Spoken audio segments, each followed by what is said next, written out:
Hello dear students, once again welcome back to my YouTube channel. तो आज ये video फिर से मैं लर्न स्किन एक बार फिर से लेके आ रहा हूँ दो क्वेश्चंस के ऊपर, जिसमें से मैंने एक क्वेश्चन का जो आंसर है गलती से गलत बता दिया है, जिसको अभी मैं इम्प्रूव करने जा रहा हूँ।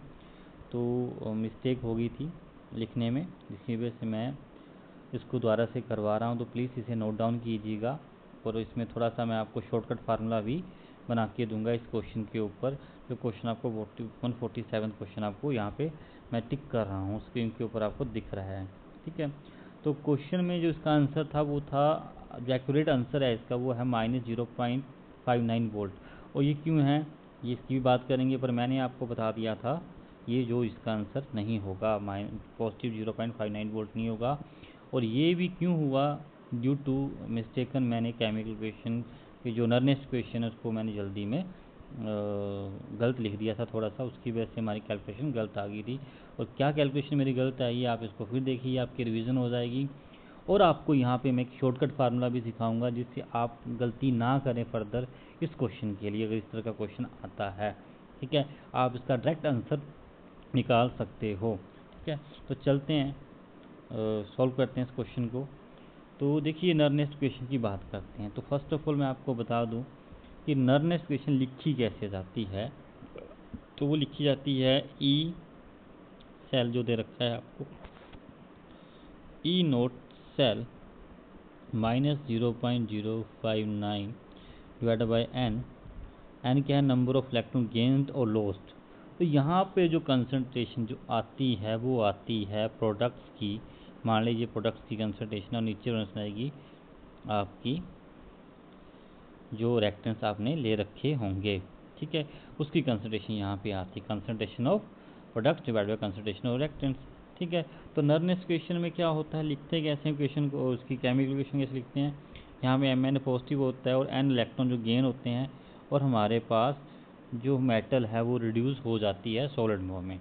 ठीक है, तो इस तरह से नरनेस्ट इक्वेशन को लिखा जाता है। तो इसी के बेस पर मैंने इस इक्वेशन को लिखा है। देखिए यहाँ पे आपको इक्वेशन दे रखी हुई है, हाइड्रोजन गैस, हाइड्रोजन आयन को हाइड्रोजन गैस में कन्वर्ट किया जा रहा है। तो यहाँ पे रिएक्टेंट क्या है, 2H पॉजिटिव कितने इलेक्ट्रॉन गेन है, 2 इलेक्ट्रॉन गेन कर रहा है। ठीक है,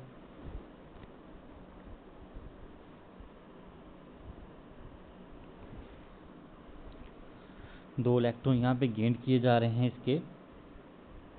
तो नरनेस्ट इक्वेशन देखिए, E cell E naught cell 0.0591 N as number of electron gain, वो कितने हैं, 2 होंगे वो। ठीक है, फर्दर यहाँ पे log of concentration of products divide by concentration of reactants. और यहाँ पे जो कंसंट्रेशन हम ले रहे हैं किसकी ले रहे हैं, गैस की ले रहे हैं, हाइड्रोजन गैस की ले रहे हैं। ठीक है, तो मैंने क्या गलती करी थी, वहाँ पे मैंने H पॉजिटिव को ऊपर लिखा था कंसंट्रेशन को। ठीक है, और H जो है प्रोडक्ट्स की कंसंट्रेशन को मैंने नीचे लिख दिया था। इसी से हमारा क्वेश्चन गलत हो गया था। बाकी सारा क्वेश्चन हमारा सही था, पर यहाँ पे मिस्टेक करने से आंसर हमारा क्या आ गया था, पॉजिटिव में आ गया, जो मिस्टेक अभी हमें नहीं करनी है। ठीक है, ये मिस्टेक हमें नहीं करनी है। ठीक है, तो ये आपकी इक्वेशन बन गई। ठीक है, फिर मैंने आपको बताया था एच के ऊपर जो होता है स्टैंडर्ड टेम्परेचर प्रेशर के ऊपर, टेम्परेचर 298 केल्विन होता है और प्रेशर 180 में होता है। तो यहाँ पर जो पार्शियल प्रेशर आएगा हाइड्रोजन गैस का, जो गैस है, गैस के लिए पार्शियल प्रेशर लिया जाता है, उसको एक्चुअल में लिखा ऐसे जाता है। ठीक है, ऐसे करके लिखा जाएगा इसको। तो यहाँ पे इसका जो प्रेशर आएगा वो कितना आएगा, वो 1 आएगा, ये लिखिए। और एस एच के लिए इनोट सेल वैल्यू 0 ही होती है, आप इलेक्ट्रोकेमिकल सीरीज भी देख सकते हो। ठीक है, तो उसकी 0 आएगी। तो फिर फर्दर वैल्यू आप पुट करेंगे इक्वेशन में, नॉन इक्वेशन में। तो यहाँ इनोट सेल वैल्यू 0 0 पुट कर दी, N2 है 2 पुट कर दिया। बट यहाँ पर जो H2 गैस है उसकी कंसंट्रेशन कितनी होगी, 1 होगी, 1 होगी। उसके बाद मैं क्या कर रहा हूँ, इक्वेशन को यहाँ पे फर्दर लिख रहा हूँ, नीचे 0.591 आ रहा है, 2 आ रहा है, और लोग H पॉजिटिव, ये चीज़ बन जा रही है। ये चीज़ कैसे बन रही है इसकी बात करते हैं। ठीक है, इस चीज़ को मैं डिस्कस करता हूँ कि किस तरह से। देखिए यहाँ पे अगर आप लोगों ने पढ़ा है तो आप ऐसे करके इस वैल्यू को लिख सकते हैं। कोई वैल्यू ऐसे रखी हुई है, 1/2 दे रखा हुआ है, तो 2 इन्वर्स करके मैं इसको ऐसे लिख सकता हूँ। तो सिमिलरली मेरे पास क्या दे रखा हुआ है, लोग H पॉजिटिव डिवीज़न में दे रखा हुआ है केयर करके। तो मैं इसको ऐसे लिख सकता हूँ, H पॉजिटिव -2। ऐसे करके इसको ले सकता हूँ। और ये -2 आगे आ जाएगा, आएगा तो क्या बनेगा, -2 log कंसंट्रेशन H पॉजिटिव करके ये चीज़ बन जाएगी। ठीक है, बन जाएगी। तो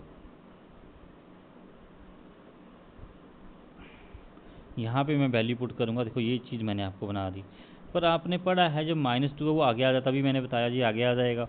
आएगा तो -2 से ये 2 कट जाएगा, यहाँ पे कट रहा है, ये कट गया। फिर बचा क्या, बची ये टर्म और साथ में बची ये टर्म, देखो माइनस इसके साथ ही है। पर हमने क्या पढ़ रखा हुआ है भाई, हमने पढ़ रखा है कि -log concentration of H positive इसके इक्वल होती है pH का फार्मूला होता है। ठीक है, ये वैल्यू होती है। तो -log H पॉजिटिव pH हमें कितनी दे रखी है, वो 10 दे रखी है। तो -log H पॉजिटिव की जगह मैं क्या पुट कर दूंगा, 10, क्योंकि क्वेश्चन में पूछा ही कि क्या है कि पोटेंशियल क्या होगी, ठीक है, ई सेल क्या होगी, SHG की स्टैंडर्ड हाइड्रोजन इलेक्ट्रोड की इलेक्ट्रॉन की वैल्यू pH 10 के ऊपर। ठीक है, तो ये वैल्यू मैं यहाँ पे पुट कर देता हूँ। तो 10 पुट करने पर मेरा आंसर क्या आ जाएगा, जो 10 पुट कर दिया तो मतलब -0.59 वोल्ट मेरा जो आंसर हो जाएगा। तो यहाँ से एक न्यू फार्मूला जनरेट हो गया, कौन सा, ये वाला फार्मूला जनरेट हो गया। आपको ये सारा क्वेश्चन सोल्व करने की ज़रूरत नहीं है ऐसे लिखने की। अगर पेपर में आपको क्वेश्चन आता है, pH आपको कुछ दे रखी हो, वो कुछ भी दे रखी हो, मान लेते हैं 100 pH दे रखी हुई है, ठीक है, तो आपको सिंपली आपको ये फार्मूला याद रखना है, ई सेल, ठीक है, ई सेल माइनस 0.059 और यहाँ पर आपको लिखना है pH जितनी भी वो वैल्यू पुट करो आंसर निकालो। आपको लंबी चौड़ी कैलकुलेशन करने की ज़रूरत नहीं है, आपका यहाँ से आंसर माइनस में आएगा। ठीक है, तो वो कितना आ जाएगा, माइनस में जो आंसर आएगा वो आएगा 100 से मल्टीप्लाई कर रहे हैं तो 5.9 वोल्ट ये आंसर आपके पास आ जाएगा। तो यहाँ पे आपको नई चीज़ क्या पता चली, आपको पता चलती है कि हमारे पास एक फार्मूला जनरेट हो चुका है। वो क्या है, माइनस में लिखूँगा इसको, -0.059 इंटू pH की चाहे कोई भी वैल्यू हो आप यहाँ पे पुट करिए, आपका आंसर निकल जाएगा। ठीक है, तो ये एक शॉर्टकट फार्मूला है वो सिमिलर क्वेश्चन के लिए, किसके लिए, SHG के लिए। ठीक है, चाहे pH आपको कुछ भी यहाँ पे गिवन क्यों ना हो, 2 गिवन है, 3 गिवन है, 4 गिवन है, 5 गिवन है, तो आप इजीली इसको कैलकुलेट कर सकते हो। ठीक है, तो आई होप आपको मेरी बताई गई कैलकुलेशन में जो मैंने गलती करी थी उसका पता चला होगा, आपको ये फार्मूला जनरेट हुआ होगा। तो प्लीज़ इस वीडियो को पक्का देखिएगा क्योंकि ये क्वेश्चन पक्का जरूर में बना सकता है।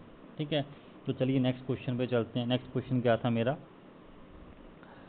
नेक्स्ट क्वेश्चन था मेरा यहाँ पे, तो आपका आई होप पहले तो इसका आंसर आपको पता चल गया होगा कि 0.59 वोल्ट इसका आंसर क्यों आया है। ठीक है, अब बात करता हूँ 146 क्वेश्चन की, इसको दोबारा से समझा देता हूँ कि bento factor for solute that associated solution is 0 होगा, 1 होगा, लेस देन 1 होगा, मोर देन 1 होगा। ठीक है, तो यहाँ पे सिंपली मैं बात कर रहा हूँ कि यहाँ पे जो आंसर आएगा वो लेस देन 1 आएगा, एक्यूरेट आंसर इसका ये है। अब ये 1 क्यों आएगा, बेंटो फैक्टर क्या होता है इसको मैं समझाता हूँ। तो आई से बेंटो फैक्टर को डिनोट किया जाता है। ठीक है, तो ये क्या होता है, इसमें जो फार्मूला आता है वो क्या आता है, ऑब्जर्व्ड कोलिगेटिव प्रॉपर्टी और गिवन कोलिगेटिव प्रॉपर्टी की बात करते हैं। Observed colligative normal colligative property की बात की जाती है इसमें। ठीक है, तो ऑब्जर्व्ड कोलिगेटिव प्रॉपर्टी, ठीक है, ऑब्जर्व्ड कोलिगेटिव प्रॉपर्टी और नॉर्मल कोलिगेटिव प्रॉपर्टी को मैं ऐसे लेकर आऊँ। पर जब आई की वैल्यू, मतलब observed colligative number of moles की बात करूँगा, कैसे इसकी बात करता हूँ, जब आई की वैल्यू 1 होती है तब ना तो एसोसिएशन होती है ना तो डिसोसिएशन होती है। ठीक है, ना तो सोल्यूट के पार्टिकल डिसोशिएट करेंगे ना ही एसोशिएट करेंगे, तब आई की वैल्यू 1 आएगी। बट अगर आई की वैल्यू लेस देन 1 है तो एसोसिएशन होती है। क्या होती है, एसोसिएशन होती है। ठीक है, वो क्यों होती है, सपोज कर लेते हैं मेरे पास क्या है, कोई सोल्यूशन दे रखा है, मान लेते हैं एसिटिक एसिड का ही सोल्यूशन दे रखा है, CH3COH का सोल्यूशन हमारे पास दे रखा हुआ है, ठीक है। और ये सोल्यूशन के जो मॉलिक्यूल्स हैं, ये जब इनको किसी में वाटर में डिजोल्व किया जाता है तो आपस में ये एसोसिएट कर जाते हैं। कैसे कर जाते हैं उसकी बात करते हैं। देखिए, मान लेते हैं इक्वेशन दी मैंने CH3COH, ठीक है। तो दो मॉलिक्यूल किसके लिए, एसिटिक एसिड के लिए। बट जब इनको मैं सोल्यूशन में डिजोल्व करता हूँ तो ये मॉलिक्यूल आपस में एसोसिएट करके एक मॉलिक्यूल बना देते हैं, तो ये दो का बनते हैं। तो ये क्या बन गया, एक डाइमर बन गया। किस तरह से, मैं ये भी आपको दिखा देता हूँ। देखिए, ये दो मॉलिक्यूल किस तरह से आपस में जुड़ते हैं, ड्यू टू हाइड्रोजन बॉन्डिंग ये आपस में बॉन्ड बना देते हैं, ठीक है।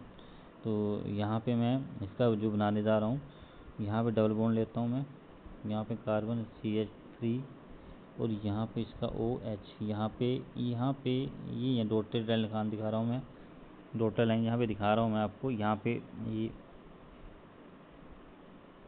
यहाँ पे हाइड्रोजन बॉन्ड आएगा, यहाँ पे मैंने ये लगा दिया डबल बॉन्ड इसका यहाँ पे बनना था, ठीक है। तो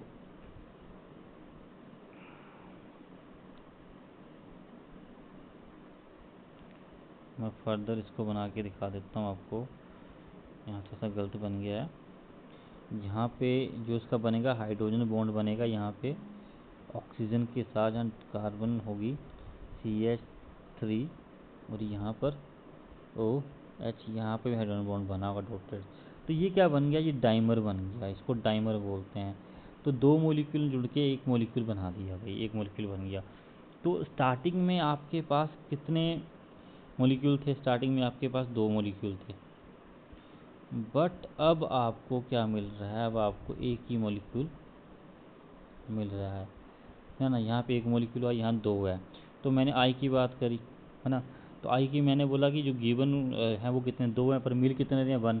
तो मैंने लिखा ऑब्जर्व कोलिगेटिव प्रॉपर्टी, ठीक है। तो 1 ऊपर आया, 2 नीचे आया, तो आंसर क्या है, 0.5 है, जो लेस देन 1 है, ठीक है। लेस देन क्या है, वो 1 है। दैट्स वाई एसोसिएशन के केस में आई की वैल्यू 1 से नहीं छोटी आती है। बट इन केस अगर आई ग्रेटर देन 1 होता, जब कब होता, जब नंबर ऑफ मोल्स इंक्रीज होते हैं। फॉर एग्जाम्पल NaCl लिया मैंने एक्वस सोल्यूशन में, और मेरे पास क्या बन जाएगा, Na पॉजिटिव एक्वस और Cl नेगेटिव एक्वस मेरे पास बन के आ जाएगा, ठीक है। ऐसे करके ये आ जाएगा। बट स्टार्टिंग में आपके नंबर ऑफ मोल्स कितने थे, कोलिगेटिव 1 थी, पर अब आपके पास पार्टिकल्स कितने हो गए, एक ये हो गया, एक ये हो गया, 2 बन गए, ठीक है, 2 हो गए।